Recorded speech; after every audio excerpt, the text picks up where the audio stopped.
a perfect game. High fly ball into right field. She is gone. In a year that has been so improbable, the impossible has happened. Fernando Valenzuela has pitched a no-hitter. It is gone. It is a walk-off home run for Justin Turner. It's over. Take me out to the ball game. Take me out with the crowd. Buy me some peanuts and cracker jack. I don't care if I... Sandy into his windup. Here's the pitch. Swung on and missed a perfect game. High fly ball into right field. She is gone. In a year that has been so improbable, the impossible has happened. Fernando Valenzuela has pitched a no-hitter. It is gone. It is a walk-off home run for Justin Turner. It's over. Muncy, a walk-off home run. This is way back. Walk 'em off. Chris Taylor. Buy me some peanuts and cracker jack. I don't care if I never get... Another payoff. Fenny got him with a slider.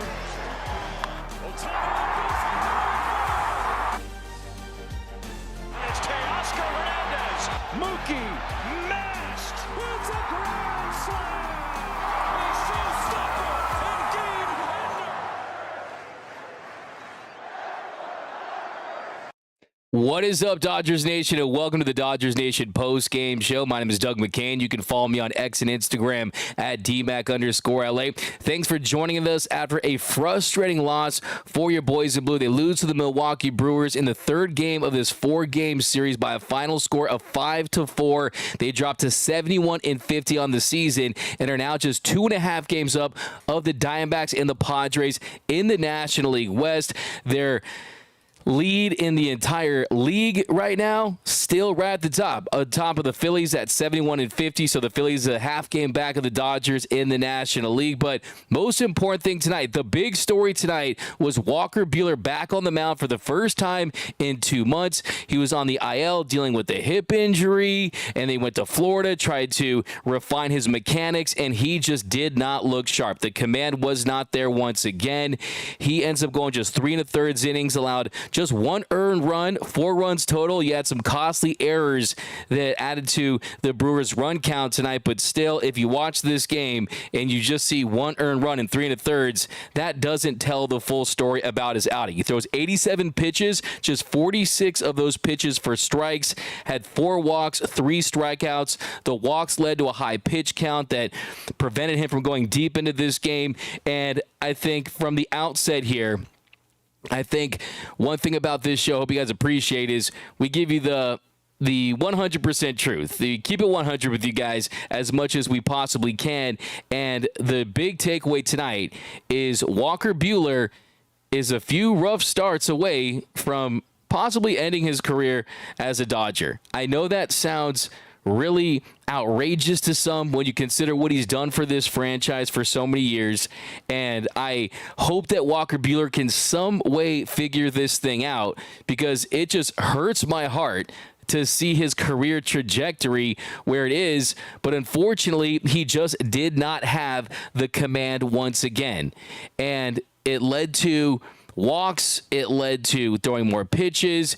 He did give up another home run. He gave a home run to Bowers today, and that was on a four-seam fastball up and in. If you look at the catcher setup, it's down and away. That's where they want it. It goes up and in.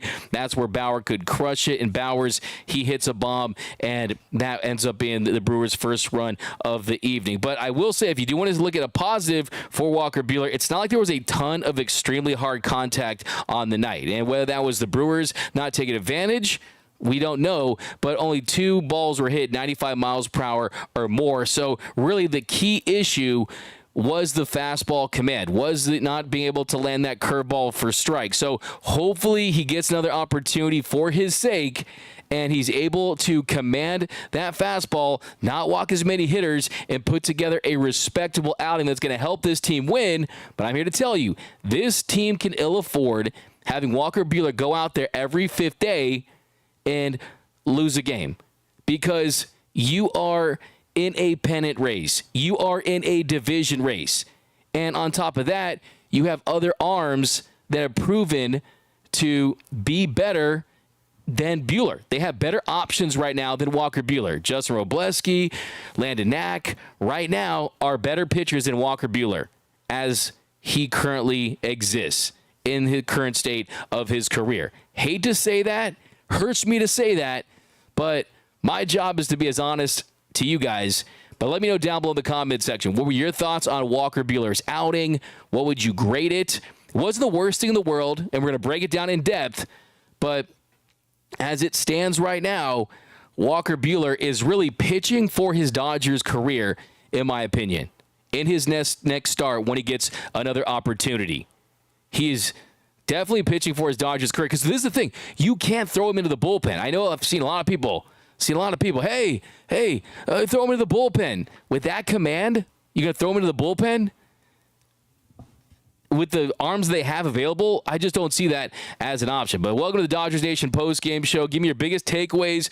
What do you think about Walker Buehler's start? What do you think ultimately will be his fate this season? We're going to break this one down. 3 errors cost the Dodgers tonight. How about the calls against Mookie Betts there in the 9th inning? I thought were awful, atrocious. D-Mac Jr., $4.99. The Buehler is out of butane. Ouch. That hurts. I'm going to give you a bro, but that's with love right there. D-Mac Jr. prone to thrill. I hate to say it, but Paxton wins this game for us. Ouch. Adam 818. Buehler throwing 93. He's cooked. If you look at Buehler's night as far as the velocity on that 4-seam fastball, he averaged 94.3 miles per hour, maxed out at 96. The velocity was down 1.2 miles per hour. He threw that cutter more than the 4-seam. He threw just 19 4-seam fastballs.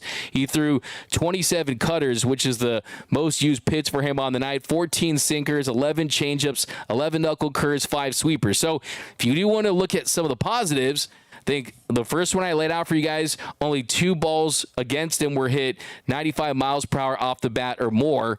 And then the second is, when you look at this pitch mix, he gets it. He understands that he can't be 2018, 2019 Walker Buehler. You're not pumping 98 and throwing 4-seam fastballs up in the zone and getting hitters to swing underneath that. That isn't happening. So at the very least, you have to commend him for definitely trying to reinvent himself, and that's evidenced by the pitch mix. Throwing more cutter than 4-seam, throwing a good amount of sinkers, changeups, knuckle curves, and sweepers. He is giving you the entire repertoire of pitches. Only problem is they're just not effective, and that is the issue, is the command's not there, because the 4-seam fastball, the fastball command isn't allowing him to set up those other pitches and allow him to have success with those. But here we go. We got Rebecca. Hot take, Clayton Kershaw is the dog of the game. Who's your Dodgers dog of the game? Even in a loss. Dodger dog of the game. And of course, we will talk about Clayton Kershaw and him spotting Ortiz, and we'll talk about that in a little bit. But Knack was a better option than Buehler. Rather have Knack on the roster. Carl Buehler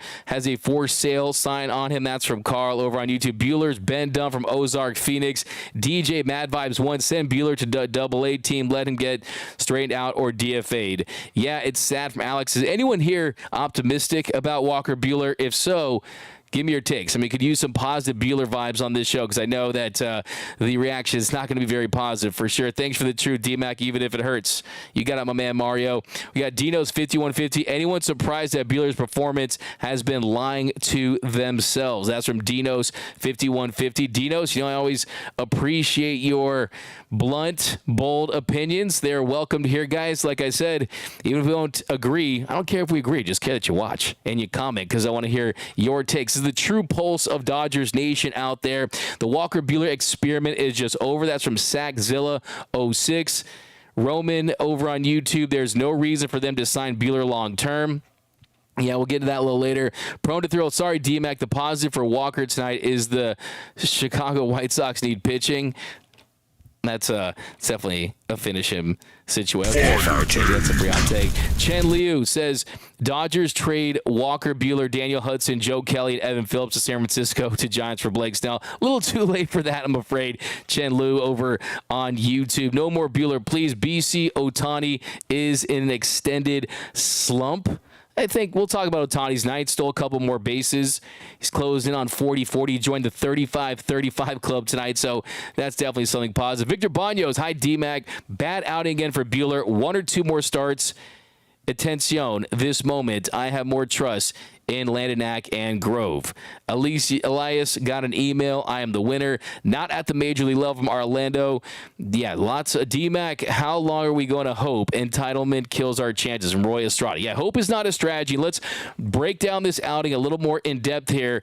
And top of the first inning, the Dodgers, they gave Walker Buehler some run support. Ohtani was safe at first on a fielding error by Ortiz, and then Mookie Betts, 1-2 count, really nice piece hitting, gets a 4-seam fastball down and in. He singles to left, Ohtani to second. Dodgers have runners on first and second, and Freddie Freeman at the plate. And then another good piece of 2-strike hitting by Fredericks of Hollywood.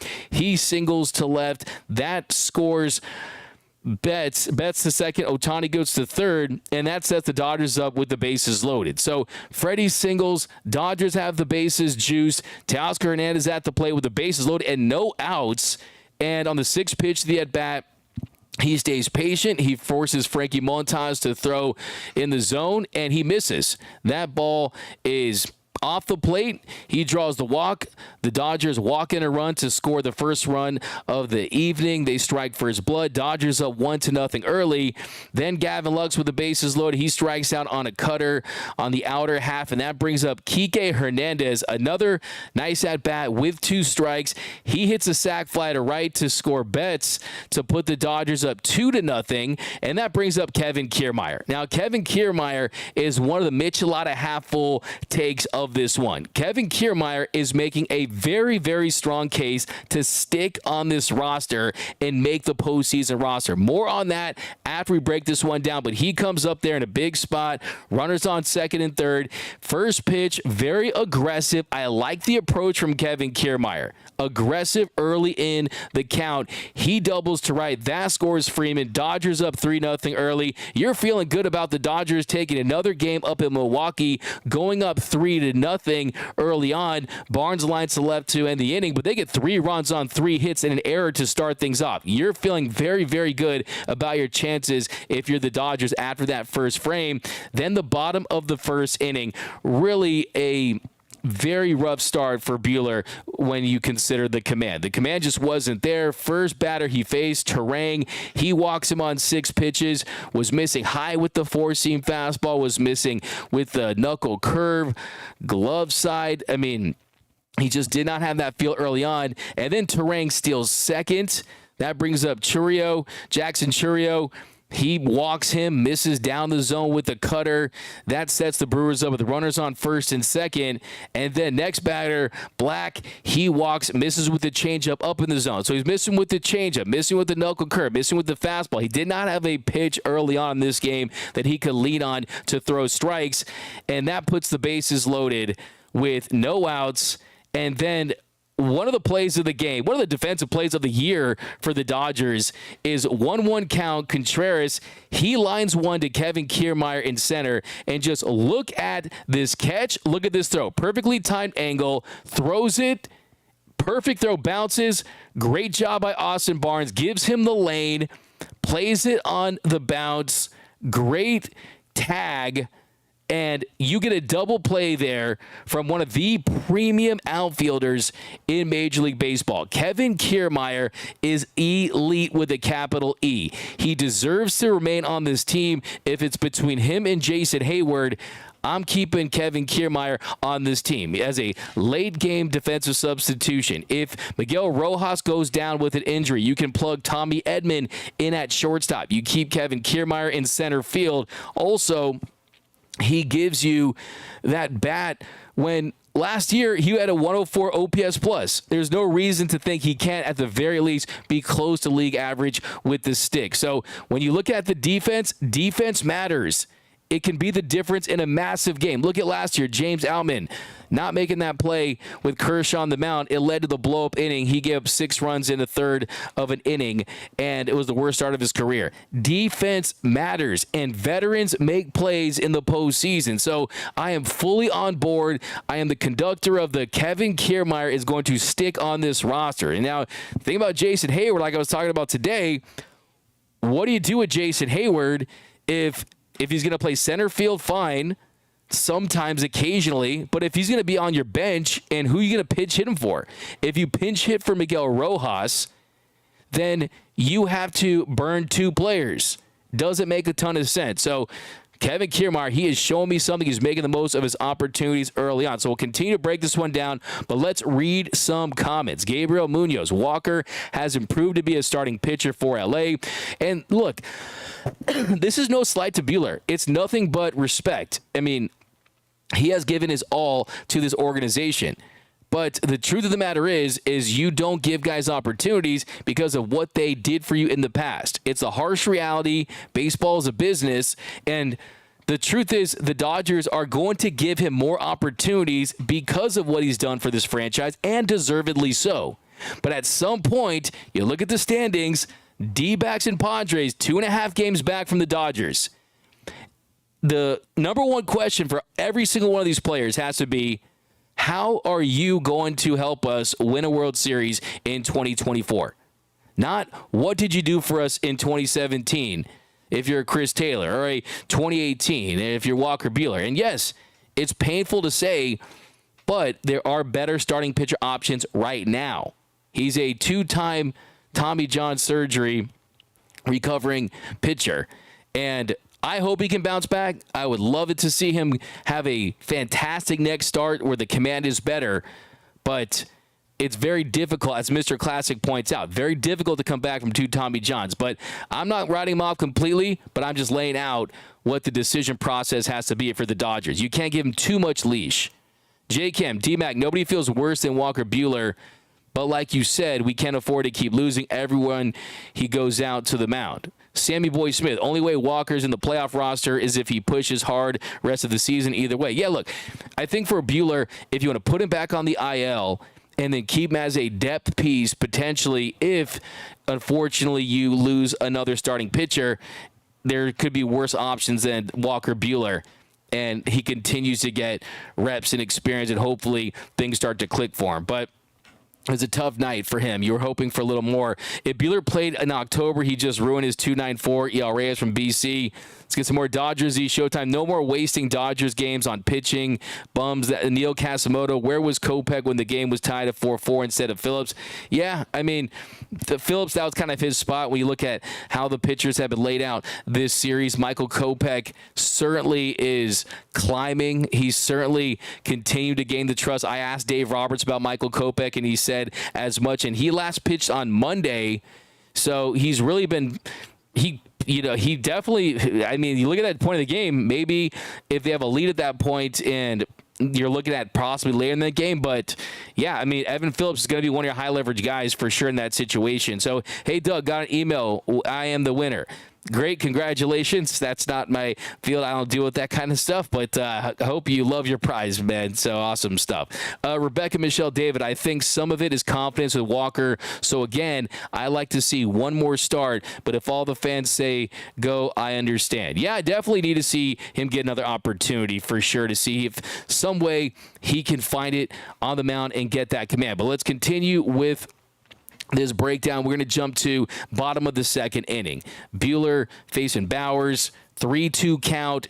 The four-seam fastball, he leaves it up and in. They wanted it down away, missed his spot badly there. Bowers right in his nitro zone. He tees off. He hits a solo shot. That gives the Brewers their first run of the night, making it 3-1. Then he bounces back, strikes out Mitchell swinging. Four-seam fastball up in the zone. That really was one of his better at-bats of the evening. The way he mixed things up, the way the cutter was down in the zone. The first pitch before that on the 5th pitch, and then he's changing eye level. So I really like that at bat from him, and it kind of reminded me of what Buehler used to be, except that was 94, not 97, 98 up in the zone and had less spin. And then Frelick, he was saved at first after a fielding error by Nick Ahmed. So Nick Ahmed did stay on this roster instead of Ahmed Rosario.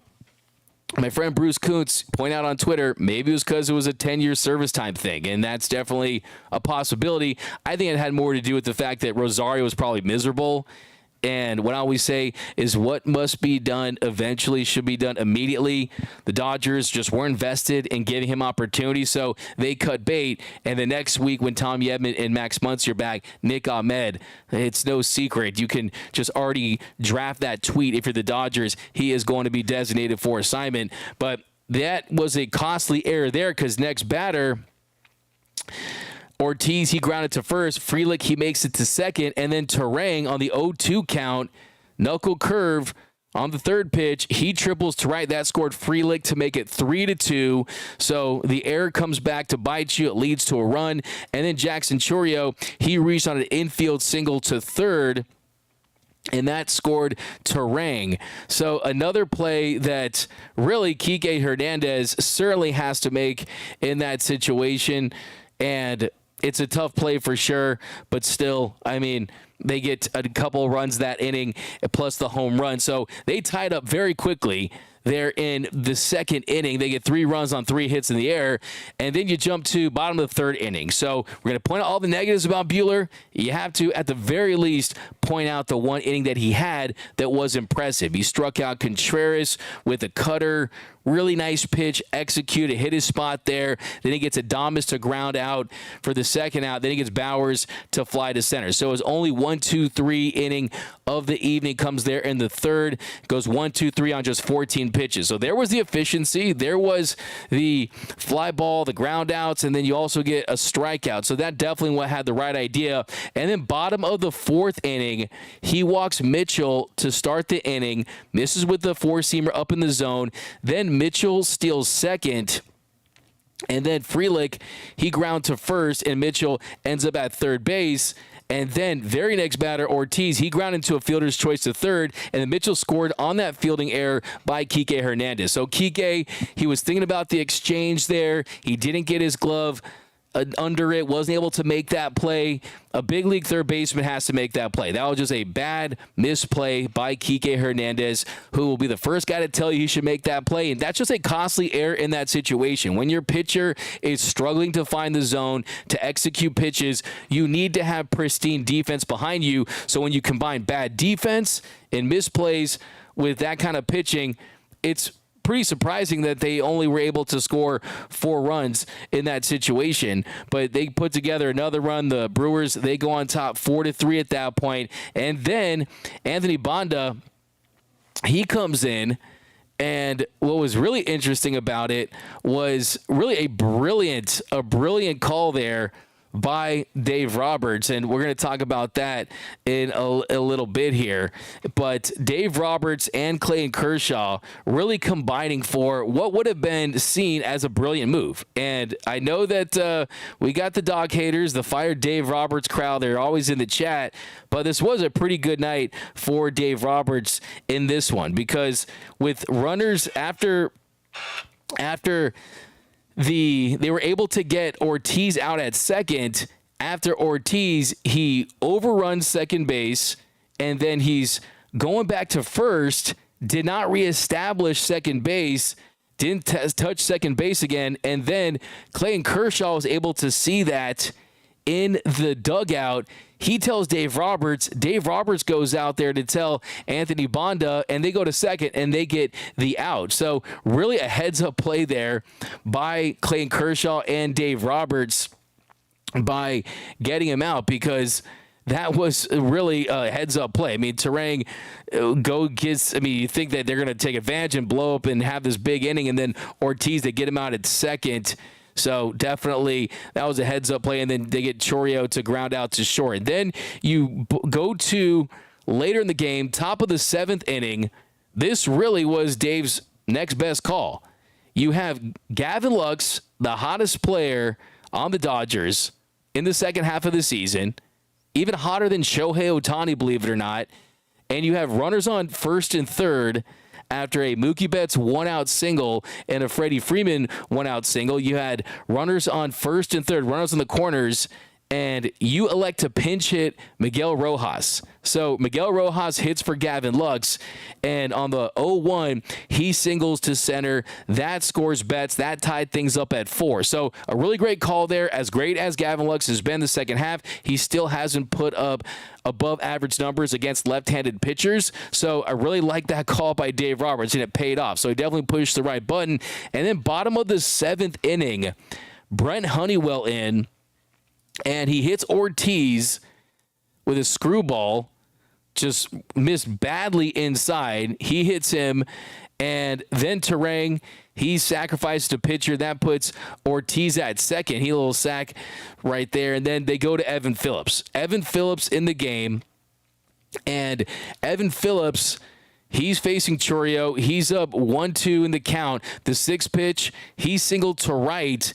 Then Ortiz scored on the fielding error by Mookie Betts. So Mookie, he's charging, didn't really have the best angle. It goes under his glove, and then Chourio singles to right. So really a bizarre world tonight where Mookie Betts, a 6-time Gold Glove Award winning right fielder, lets the ball get underneath his glove. The Brewers capitalized on it. They scored another run because of it. They take a 5-4 lead at that point. So 3 costly errors led to runs in this one. You just cannot have that when you have questionable pitching on the mound. So that definitely is one of the stories of this game. You had the Nick Ahmed error, you had the Kike error, and then the Mookie Betts error later in the 7th inning. And then later, the Dodgers didn't put up too many opportunities after that. Top of the 8th, they go down 1-2-3.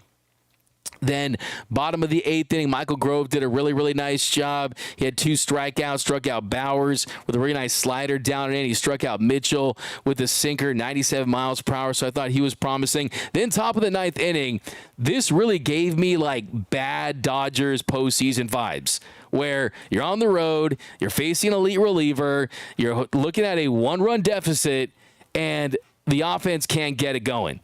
And Ohtani taking 2 big swings up there. Too many big swings in that situation. Ohtani needs to shorten that swing just a little bit in that situation. I mean, he's swinging for the fences, trying to hit a 10-run home run when you have Mookie and Freddie behind you. So didn't love the approach there by Show. And then Mookie Betts, it's tough to fault Mookie Betts, who goes down swinging on 3 pitches, but just take a look at just these pitches right there and where they were at. I mean, this is just awful.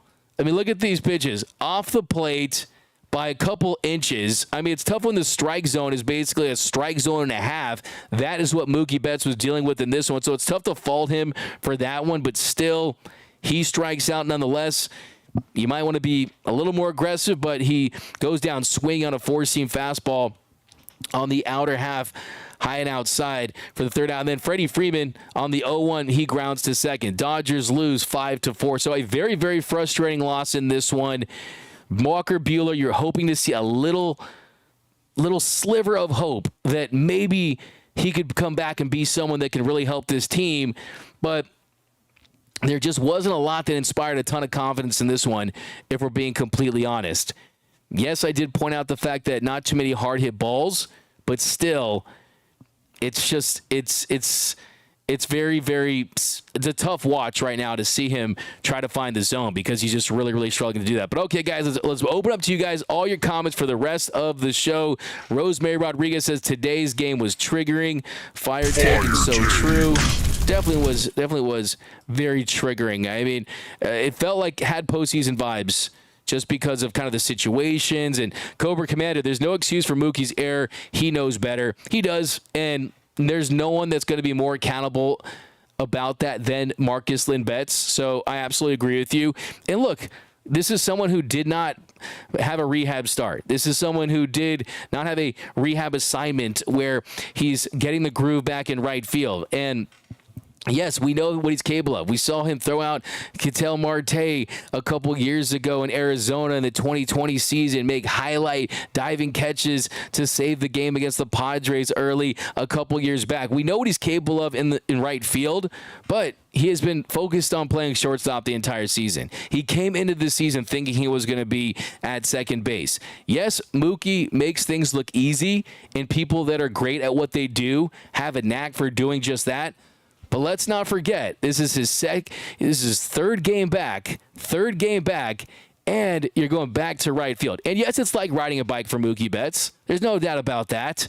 But look, I'm not defending the play. He knows better, but just a little context to it. And Mookie, he's really been fantastic since he returned. I mean, he doesn't look like he's missed a beat at the plate. Tonight, another 2 hits. Mookie goes 2 for 5, and he scored 2 runs. So we look at the MV3 watch tonight. Shohei goes 0 for 4, did draw a walk and scored a run. Mookie goes 2 for 5, he scored 2 runs. And Freddie Freeman, he goes 3 for 5 and did a really nice job. As far as extra base hits, you only had the Kiermaier double and then the Lux double in this one.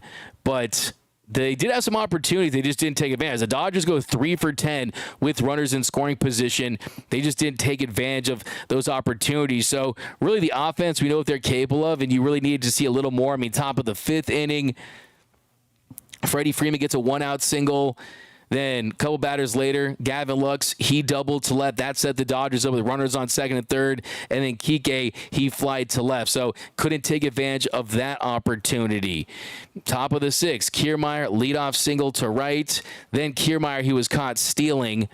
So that really put a damper on that inning. Barnes struck out swinging. Then Ahmed, he grounded to shortstop. Top of the 7th inning, when they tied it, could have possibly got a bigger inning, but Rojas was able to take advantage. So, yeah, they just really didn't do enough at the plate with runners in scoring position, and unfortunately, it was just kind of one of those nights. But it's definitely a loss that you really kind of look at and say, well, now the pressure's on the Dodgers and Walker Buehler to see what they can get out for the rest of the season. Walker Buehler from Brian S. Busy Brown says, D-Mac. What's up, Busy Brown? Give you a fire take for that one. Looking in an SD and D-back schedule, they play weak teams. We are screwed if they continue to play good. That's a comment of the show because it's the truth. The Dodgers going to face the Cardinals on the road.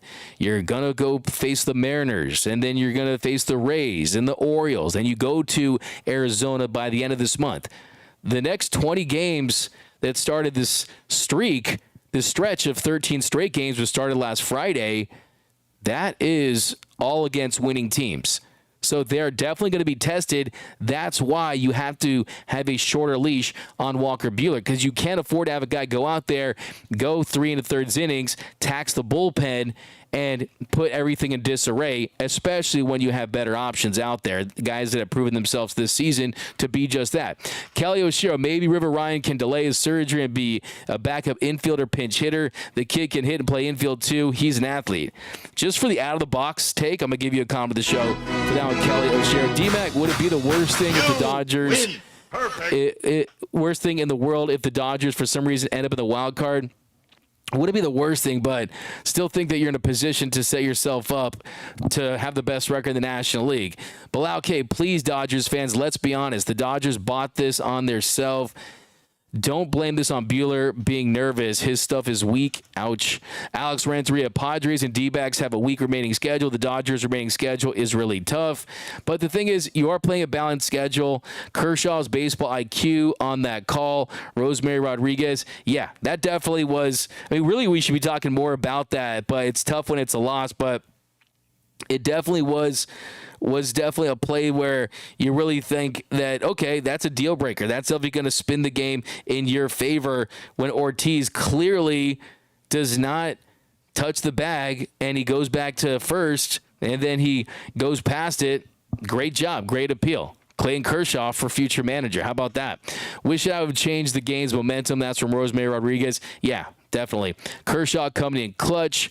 Buehler stuff is weak, Dave. So a lot of Buehler hate, a lot of Buehler criticism, I would say. Coach Kirsch, Orlando, absolutely. Zach Zilla 06 Roberts has a lower back tat of Jason Hayward. Okay, you're getting a bruh from Zach Zilla. Hey, man, that one got me. Dizzy. D-Mac, why is the Dodgers hitting so hot and cold? Is it the coaching analytics approach? I think, look, well, one thing with this team is they don't like to give up outs. You know what I say? If you want the dub, you've got the slug. This team is a great front-running team. If you look at their weighted runs created plus in the first inning, it's one of the tops in the league. When they go out there and get a lead, they don't give it up very often, and that's kind of how they are. But yeah, sometimes this team does go cold in stretches. You scored 4 runs tonight. You were close. It's not like you got shut out or anything like that. But I mean, you scored 3 runs in the first, and then you scored just 1 after that. So that is definitely problematic for this team. A lot of offense early on, but it's those middle innings where the bats kind of fall asleep and a little more production. But we got D-Mac. Why do you give Roberts credit? Kershaw saw it. Yeah, I mean, look, Kershaw gets the credit. Really, Dave's credit can go to pinch hitting Miguel Rojas for Gavin Lux there in the 7th inning to tie things up. But I agree. Give Clayton Kershaw all the credit in the world. D-Mac, let's see a shoe beer. Not on for this one, Spencer Lou. That's for sure. Kershaw is a better manager than Dave Roberts from Dodgers Z Showtime fans. Kike, 2 opportunities to put the Dodgers ahead and failed. Also missed a soft ground ball at third that should have prevented the runner at third from scoring. Yeah, I mean, definitely wasn't Kike Hernandez's best night. And his second half, it's great to see a Kike Hernandez that can actually see. He's definitely improved tremendously. I mean, his offensive production has literally statistically more than doubled since he's put on those glasses. But tonight definitely wasn't his best night. Did get that sac fly to right early to put the Dodgers up 2-0 in the first. But that error definitely proved very, very costly there in the bottom of the 4th inning where Ortiz hit that fielder's choice just went under his glove and was able to make that play, and that scored Mitchell, and that put the Brewers on top. And then offensively, we talked about it as well earlier. He did have some other opportunities in this one. Bottom of the 7th or top of the 7th inning with runners on the corners in a 4-4 game after Rojas had tied it up. He gets himself in a hitter's count there up 3-1. He gets a sinker middle. Got to take advantage of that pitch, and he ends up popping to second. So not great at bats from him, but here's what I'll say about Kike Hernandez is he's played a lot of third base.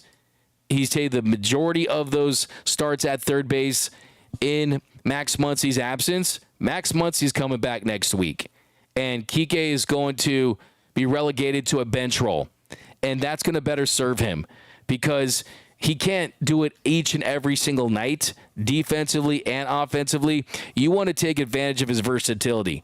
If you want to platoon him with Gavin Lux against left-handed pitchers, that's certainly an option. If you need to plug him in anywhere in the outfield for whatever reason, anywhere in the infield for whatever reason, he can provide that as well. Use him as a pinch hitter later in games. That is what Kike Hernandez should be doing. He's not an everyday player.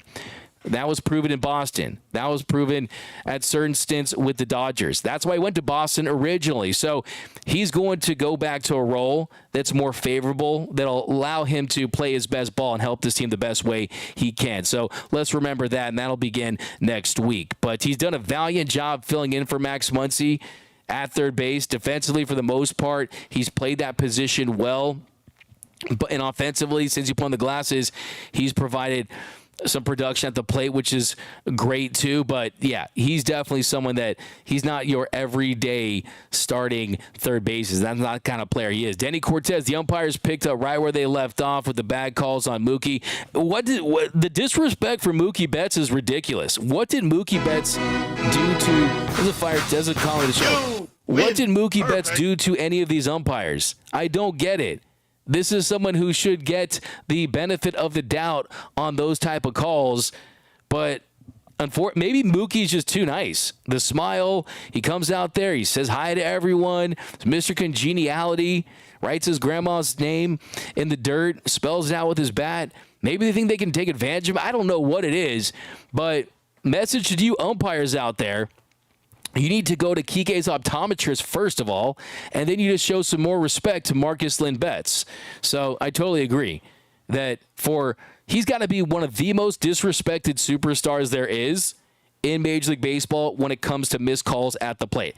I'm going to spend like my entire Saturday doing a deep dive on just that because it's getting ridiculous. Like DeMarcus Cousins said, it's getting ridiculous out there with Mookie Betts and the calls against him. I mean, we showed it earlier. I mean, look at these calls. I mean, these are off the plate. These are off the plate. And what is he supposed to do? Of course, he has to swing at the third pitch because he knows the calls are going against him. So, man, call the league office. Do something. Send in videotapes because it's ridiculous. And if it's in the postseason, it's going to be worse. Mario, that's a great point. Mario Landaverde over on YouTube. To be fair, D-Mac Williams is nasty.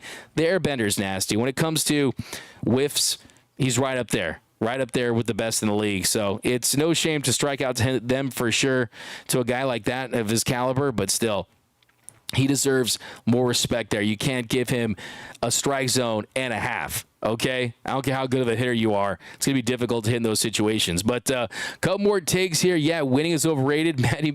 Man 5 Dodge, how so? Let me know down below. Steven Savak, Ohtani appears to be playing for 40-40 or 50-50, swinging for the fences every at-bat, and he's stolen third base with 2 outs twice this week and multiple times this season. Not a team player. That's definitely a hot take if I've ever heard one. Look, he did have some big swings tonight. I'll give you that for sure. But look, the stolen bases are going to help you on this one. The stolen bases are definitely something that is additive there. I mean, the top of the second inning, after he draws a 1-out walk, he steals second.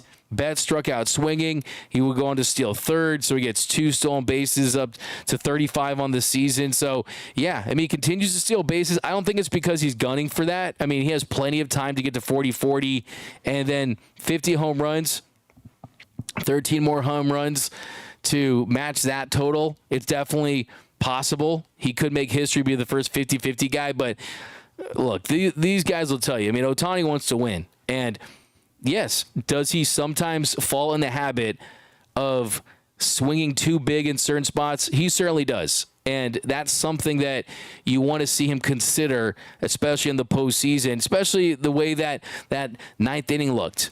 I mean, swinging out of his shoes in certain counts against a great pitcher, that's not the recipe for a comeback when you're trailing by a run. So, yeah, he's got to pick his spots for sure. But you got to let Shohei be Shohei.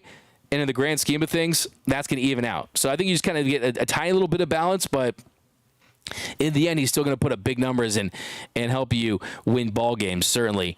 We got Freeman is looking better, back to his normal 3-hit games from Brian Rochelle over on Brianna Rochelle. Yeah, great point, Brianna. I'll give you a fire take for that one. Freddie's looking great. I mean, Freddie Freeman, thankfully, I think the mind is right after everything he dealt with Maximus and the Freeman family and how strong they were during that whole situation. And there's been nothing but good news about that in the last couple of weeks. But you can see him at the plate looking like the guy that has been one of the best players in baseball for a decade. And this 2-hit game yesterday, he goes 2 for 5 yesterday in the series against the Pirates. The finale goes 1 for 4 with a double. Friday game went 2 for 3 with a double. So certainly the production's up for Freddie Freeman. And look, this is an adjustment for Freddie in the sense that he's been batting third all season, but now you got Mookie in front of you. So I think all these guys are kind of figuring it out. And look, like I said today,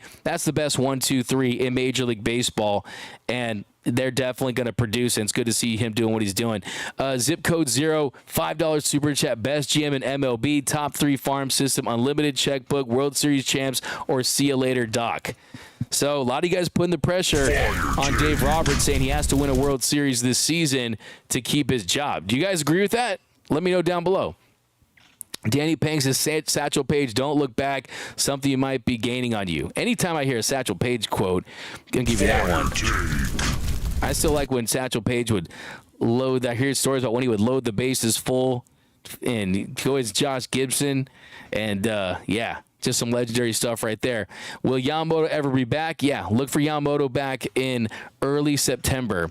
Buehler's last days, that's from Cobra Commander. Bilal K. Buehler killed us just because he is our option as a pitcher. He should have been included in a trade for anyone. Save Ferris from Brianna. Yeah, it's tough, man. I mean, you just think of him on his best days for this team, how much he meant. To see where he is right now, it just hurts. If you've been following this team for the last 5-10 years, let's be honest, as poor as his results have been, it hurts to see this. It really, really does. J-Cam, D-Mac today, Teoscar Hernandez couldn't come through. He left a few runners in scoring position. Does this type of situation scare you in the postseason? J-Cam, I think you look at the way this lineup's constructed, you're not going to win every game. You're not going to hit every pitch in every situation. The Brewers, they needed this game badly too. They're in the mix for the National League best record as well. So look, yes, they didn't come through like they should have, 3 for 10 with runners in scoring position, but more often than not this season, Teoscar Hernandez has come through, especially in the second half of the season. Early on, some of those runners in scoring position numbers weren't where they needed to be. That's why if you really want to see how someone's producing, look at their numbers as runners in scoring position, not their RBI numbers. And he needs to take advantage of opportunities. But tonight wasn't his best night either. But Buehler's spray chart was all over the place. This is from Kenny Chung. It's like peeing without holding your junk, and it's just going everywhere. I'm going to give you a bruh for that one. But the analogy kind of works. I'll give you that one, okay? David, Buehler back yesterday. LOL. Ouch. We got We got Matt Leiter. Even when Kirsch isn't playing, he's still making outs. That's the comment of the show. I'll give you the comment of the show. Yeah, what can you say about Clayton Kershaw out there? Perfect. Baseball IQ at 1 trillion for sure. But a couple more comments here, guys. We'll be back tomorrow morning, an early episode of Dodgers Dugout Live at 10 a.m., leading up to the 11 o'clock series finale against the Brewers. For sure. We got Umps Hate the Dodgers, Rebecca, Michelle David. I'm not a fan of Mookie anymore, so can't answer. Why aren't you a fan of Mookie? Oh, my goodness. How could you not be a fan of Mookie? Don't understand that. What? Do the Dodgers still wish they had a Rosarena? That's from Eric. Hey, we got who we got. Let's roll. For sure. Every day we train. D-Mac, is it too late for Mookie to get into the MVP race? Simple answer, yes. He's missed too much time. That award is down to Shohei Ohtani and Ketel Marte. And Ohtani, he's going to win that award. Spoiler alert. Barring injury, he is, for sure. But a couple more here, guys. Get some walk-off shots. Definitely Ohtani needs a mentor from Kiki. Alex Renteria. If Freeman is not hitting 300, he's having a down year. Yeah, like Freddie Freeman, like Joe Davis said, he's the most miserable 300 hitter in baseball, and that's the standard he holds himself to. A super chat 199 from Bumbo. To me, this team doesn't play with any passion, to be honest. It always looks like you're passionate when you're winning, but there's a lot of fire and passion. I mean, Teoscar Hernandez, him riding the bases in New York against the Yankees. Kike, Ohtani. How about Ohtani after he struck out Trout at the WBC? Was that passion? You got to focus and concentrate in baseball. It's not rah-rah like football. The passion comes after the big moments, comes after the big hits and big strikeouts and big defensive plays, not before them. So when you're not winning, it's easy to see why there's no passion on the field, right? So that's why I think that it's a little bit of overblown for me, if I'm being quite honest. I think this team does have passion, but it shows when they win, right? Metabolic Revolution. Hey, D-Mac, I'm still confident, but Buehler is nowhere what he used to be. He's number 5 starter at best.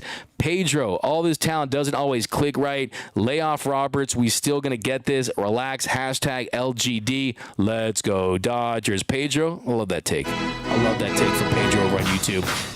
We are third without Teos from Mr. Marty Mart. Bring Dusty Baker home to coach. I don't think he wants to coach anymore. Skystep drones. We got Martine. Leave the MVP alone. If he hits it out of the park, everybody's talking about Showtime. Yeah, exactly. And he just hit a home run the other day, so I'm not worried about Shohei Ohtani at all.